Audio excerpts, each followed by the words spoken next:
one is built with reeds. And this is water. They can dive in. They can. And this is a rock castle. And this is a home. Yeah. And this is a tree house. That's called a tall home.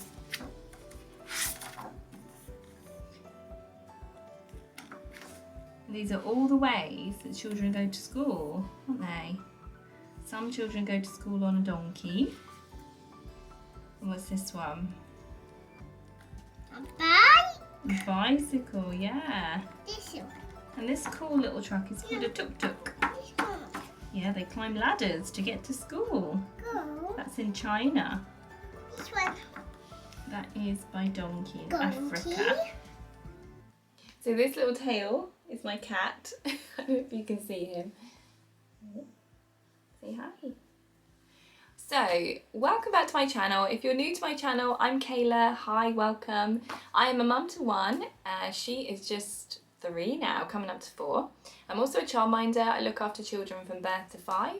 I'm influenced by things like Montessori, Waldorf. I love open-ended play, child-led play, the curiosity approach. I love introducing little knickknacks for them to explore. It's all about kind of following the child and letting them explore. Lots of nature, lots of wildlife, and yeah, that's kind of how I roll.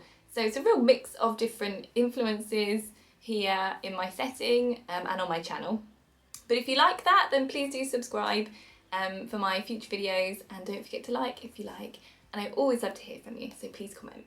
So this video I'm going to be sharing our favourite books at the moment. Books that are designed for maybe age group 2 to 4. Some of them are storybooks, some of them are factual, kind of real life books, so Montessori approved. Some of them are poetry books and some of them are dual language books. So as my daughter's getting older, as my mindies are getting older, I'm noticing that they can concentrate for longer.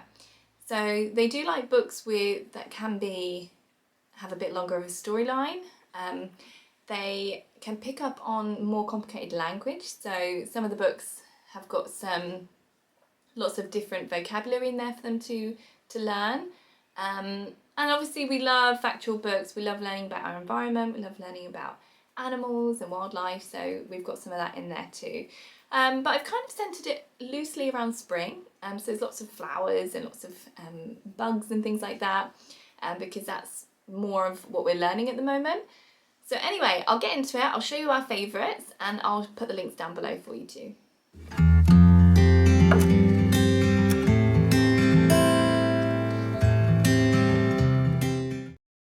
So this is the first one. It's called I Am the Seed That Grew the Tree, and it's a poetry book. But if you notice, it's super chunky. There's a poem in here for every single day of the year, and it's split into seasons as well. And I love it. I just love it. I love the illustrations. The poems range from quite long ones to short ones, but the kids are fascinated with this book. They want me to read poems every single day from it. They're really thought-provoking, lots of new language, but I'll show you a few of our favourites. So if you see, it's got the month at the top, and then it's got all the different dates. So if you see, some of them are really long, some of them are much shorter. So if you were learning about frogs, you know, there's like a frog section. We were actually learning about dandelions last week, and there's 3 or 4 poems on dandelions, so that's really cool. You can centre it around whatever the children are interested in, whatever they're learning, and you can just focus on, you know, one of these poems and just keep revisiting it. Yeah, but they're really beautiful. So it tells you kind of what poems are in each month. So there's a little index. So there's a few here on snails, which is really cool. Yeah, but they're just lovely. We just love this poetry book. The next one is this one. I don't know if you've ever heard of Mr. Rogers. I only discovered Fred Rogers maybe a year ago. He's more of an American kind of icon. He had a TV show called A Beautiful Day in the Neighbourhood for many, many years, and it was all about teaching children to manage their feelings and understand their emotions and that kind of thing. There's actually been a TV show recreated on Netflix, which is called Daniel Tiger's Neighbourhood, which is centred around this character. But it's much the same. It's about teaching children, you know, how to deal with their emotions. But anyway, this is a poetry book from Mr. Rogers. There's lots of different poems in here, different lengths. Some of them are a bit random, but as I said, I was going to share the children's favourites, favourite books. So I'm not going to judge what they like, but they really do like this poetry book.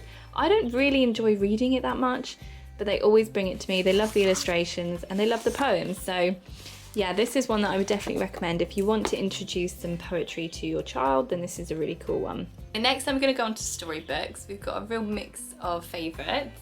The first one is this one, which is called Kindness Grows.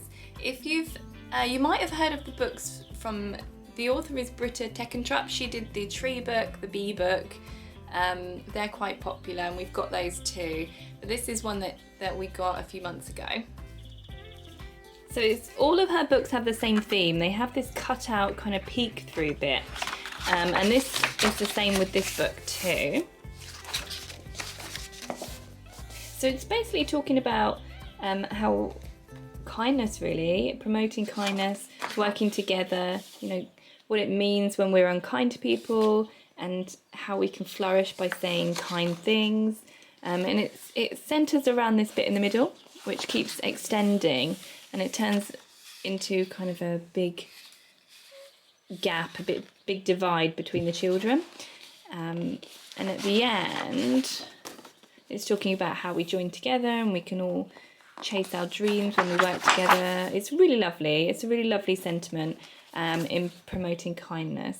We actually did an activity around kindness where we made a kindness jar, which is here. And this was the book that we centered it around, but yeah, the children really love this one. This one is The Tree Keepers by Gemma Kuhlman.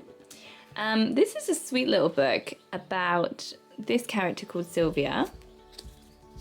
And these are basically little people that live in a tree, and they're called the Tree Keepers. And they kind of look after the tree and take care of all the buds and everything like that. But Sylvia is basically a child who's a little bit different. She likes to be on her own. She doesn't really have a lot of friends. And then one day this bird, a starling, comes to visit and he causes a bit of a havoc, but then they become really good friends. And then she basically realises that she doesn't have to be on her own. You know, she can make friends. And yeah, it's a really sweet story in the end. And she kind of joins in with all the other tree keepers. And yeah, she becomes quite a happy little girl. This one, Sharing a Shell, is from Julia Donaldson, obviously quite a famous author. We love Julia Donaldson books in this house. This one's about sharing a shell. So again, it's about promoting kindness really and friendship. Basically, it's a hermit crab and he needs a new shell. So he's tapping on all these shells. Nobody wants to help him. And then he finds a shell, but other people want to join in his shell. So he's got this an enemy that wants to come in, and then a little where is it? And then this thing that they think is a weird brush, but it actually anyway, they turn out to be really good friends. And it just, yeah, it's just a friendship promoting kindness kind of book. And yeah, we really love that one. I'm not a blob, I'm an alligator.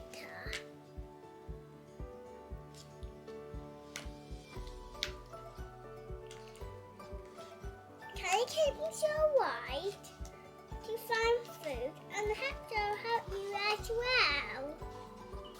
And this one, Greta and the Giants. This is all about Greta Thunberg. It's her kind of inspired story. It's not completely accurate, but it's a children's book at the end of the day.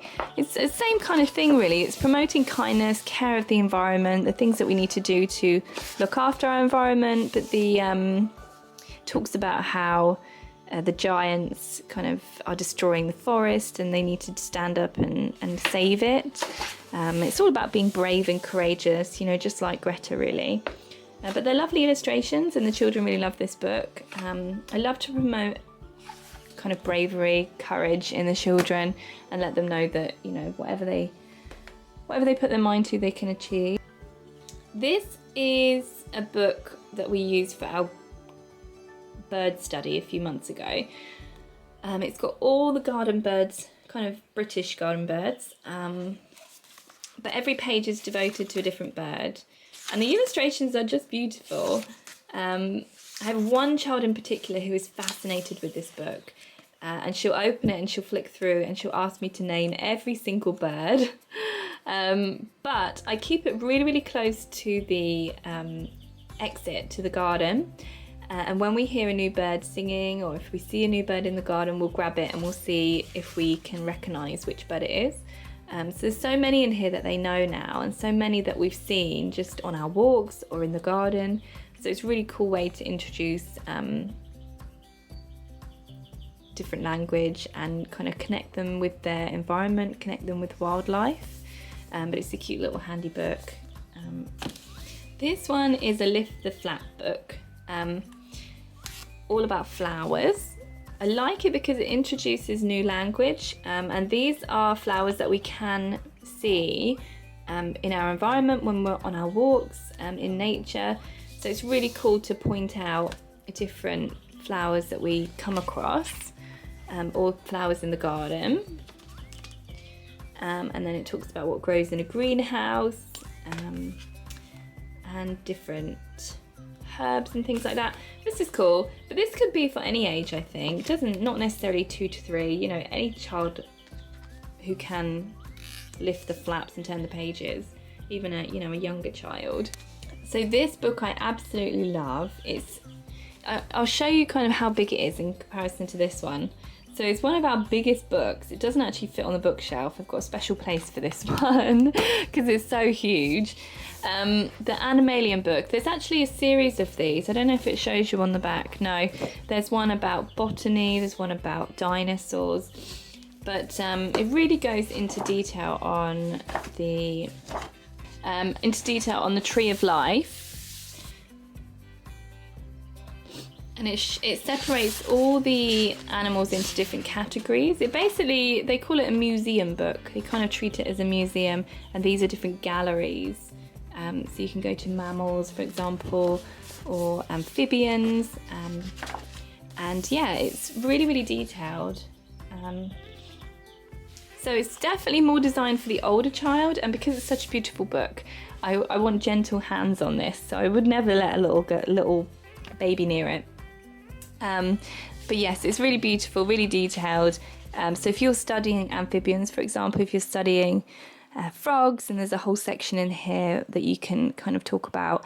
I like anything really that encourages curiosity. I just leave things out for the children to explore, and they come to me and we talk about it, and yeah, that's how kind of learning and passions begin, really. And we just go from there. But yeah, this is a really great one anyway. And if you've got a child that's into dinosaurs, there's a really detailed dinosaur one. So yeah, I do plan to get a few more, but this is our only one at the moment. So I'm going to move on to dual language books. We've got this one, Welcome to Our World, which is all about children all around the world. And it goes into detail about what they wear, what they eat, the things they say.